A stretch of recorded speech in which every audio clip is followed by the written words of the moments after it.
बिस्मिल्लाहिर्रहमानिर्रहीम। अस्सलाम वालेकुम। ख़वातीन व हज़रात, नज़रियात सेंट्रल रिसर्च में खुश आमदीद। नाज़रीन इकराम, जब पाकिस्तान की वज़ारत दाखिला ने तहरीक लब्बैक को कल अदम करार दे दिया तो तहरीक लब्बैक पर ये एलिगेशंस लगाए गए थे कि सरकारी इमलाक को नुकसान पहुंचाने और मुल्क में अनारकी पैदा करने की वजह से तहरीक लब्बैक एक दहशतगर्दाना रवैया अपना रही है। आज इन तमाम तर इल्ज़ामात की तफसील आहिस्ता आहिस्ता आवाम के सामने ज़ाहिर हो रही है। पाकिस्तान के हसास इदारों ने अब ये रिपोर्ट पेश की है कि सरकारी इमलाक को नुकसान तहरीक लब्बैक ने नहीं पहुंचाया था, बल्कि कुछ हुकूमत मुखालिफ अनासर अपनी असल पहचान को छुपाकर तहरीक लब्बैक के एहतजाज में शामिल हो गए थे और फिर उन्होंने तोड़ फोड़ की थी ताकि तहरीक लब्बैक का इमेज पाकिस्तान के अदारों के सामने ख़राब किया जाए।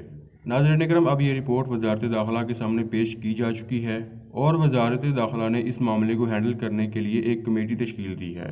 अब ये कमेटी अपना हतमी फ़ैसला काबीना को भेजेगी और काबीना अब तहरीक लब्बैक पाकिस्तान पर लगाए गए बैन को हटा देगी।